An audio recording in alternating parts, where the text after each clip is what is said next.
Bien, cher Hervé, chers collègues, chers amis, je voudrais vous dire le plaisir qui est le mien d'ouvrir aux côtés de Catherine Morin-Desailly, comme nous le faisons habituellement, cette, pour moi, 8e fête de la pomme. Ça fait 8 années que j'y participe et j'ai le plaisir de vous voir chaque année de plus en plus nombreux. Et finalement, c'est un premier message, s'il y a de plus en plus de monde qui participe à la fête de la pomme, c'est d'abord parce que la fête de la pomme, c'est un espace de débat, un espace d'échange, de réflexion, un espace en un mot où la hauteur de vue et l'analyse viennent enrichir la réflexion collective. Plus que jamais, la fête de la pomme vient trancher singulièrement avec le débat public national actuel auquel nous assistons, alors que les Ukrainiens se battent pour leur liberté, que les femmes afghanes pour leur dignité. La France, elle, en ce moment, s'écharpe sur les barbecues et les entrecôtes. La déliquescence du débat public à laquelle nous assistons sera probablement la réussite d'Emmanuel Macron au cours de ces dernières années. Il a réussi en effet à placer les extrêmes et les populistes aux portes du pouvoir et malheureusement à affaiblir la vitalité du débat démocratique à laquelle nous tenons pourtant, parce que la différence, le débat d'idées, la hauteur de vue, c'est ce qui fonde notre démocratie. Et aujourd'hui, Catherine le disait, la fête de la pomme va aborder deux questions qui sont absolument essentielles pour l'avenir de nos collectivités et l'avenir de l'État, l'école et les transitions, dont le dérèglement climatique. Nous avons une majorité qui est diverse. Nous avons, et j'en suis le garant, des différences qui sont une richesse pour notre majorité. Mais s'il y a bien un trait d'union, un point commun qui nous unit, c'est la nécessité de réformer l'État, et nous en parlons chaque année, pour que l'État soit dans son rôle d'impulsion, de stratège des politiques régaliennes, en un mot, là où la liberté locale doit retrouver toute sa place, parce que nous le voyons à la région, c'est cette liberté locale qui permet concrètement de changer la vie de nos concitoyens. Sur la thématique de l'école, nous le voyons avec les classements internationaux dans lesquels la France descend chaque année 17e sur 27 dans l'Union européenne, malgré les 155 milliards qui y sont investis.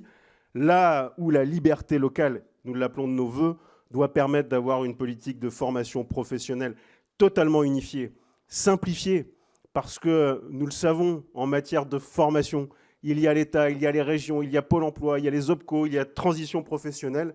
Et cela, ça a abouti à des absurdités du système, j'en parle souvent, qui nous poussent à faire en sorte que quand un aide-soignant veut devenir infirmier, nous lui disons de devenir demandeur d'emploi pour que nous puissions financer sa formation. C'est absurde et nous ne pouvons pas nous résoudre à cette absurdité sans porter haut la voix des collectivités territoriales. Il y va de la même manière sur les sujets qu'un sujet crucial qu'est l'orientation pour aller au bout de la réforme. Sur le sujet du dérèglement climatique, je veux le dire avec force, moi qui suis élu d'un territoire où nous n'avons pas le nucléaire honteux, mais nous avons le nucléaire heureux, que nous en assumons l'excellence et la grandeur pour la France. Nous l'avons souvent dit, le nucléaire, il est à la fois une nécessité pour la France et une chance pour la région Normandie, et nous le voyons encore plus aujourd'hui. Parce que s'il y a 24 réacteurs sur 56 qui sont à l'arrêt aujourd'hui, ce n'est pas la faute de la crise en Ukraine, c'est la faute d'un manque d'anticipation, c'est la faute d'un manque de stratégie et d'un manque de vision, parce qu'il faut le rappeler, la fermeture de Fessenheim, elle a été décidée par François Hollande, mais le décret, il a bien été signé par Emmanuel Macron, et nous pouvons aujourd'hui regretter profondément les choix qui ont été faits. Il y a une responsabilité historique à les avoir faits de cette manière. En Normandie, je le disais, nous avons le nucléaire heureux, nous assumons son excellence, et en même temps, nous poussons à la montée en puissance des énergies marines renouvelables, parce que nous sommes la terre de toutes les énergies. Et puis enfin, mes chers amis, si la fête de la pomme, au-delà des débats qui l'animent, fédère de plus en plus, c'est parce que cette fête est celle de l'amitié et de la fidélité. Celle de la diversité également de la majorité régionale. Cette fête de la pomme, elle nous permet chaque année de mesurer le chemin parcouru. Il y a un an, mes chers amis, nous nous retrouvions pour fêter une belle victoire, celle d'Hervé Morin et de la majorité régionale. Cette victoire était celle de la reconnaissance du travail accompli, mais celle de l'exigence également de poursuivre nos efforts pour changer, je le disais, le quotidien des Normands.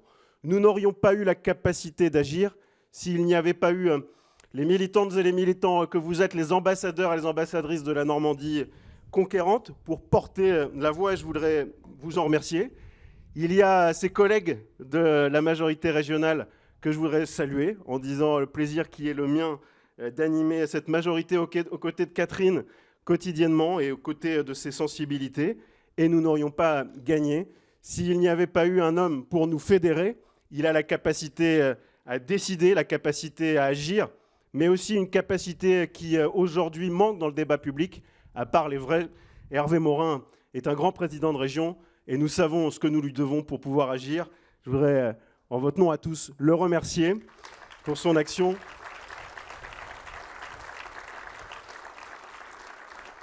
Et je voudrais enfin remercier celles et ceux qui font chaque année de la Fête de la Pomme un succès, une belle aventure humaine. Thomas, les jeunes Normands conquérants, avec l'équipe de Gauthier Le Nôtre, les collaborateurs de la Normandie conquérante qui sont emmenés par Michael Thieucelin, toutes celles et tous ceux qui en font un succès chaque année. Bonne Fête de la Pomme à toutes et à tous. Merci beaucoup.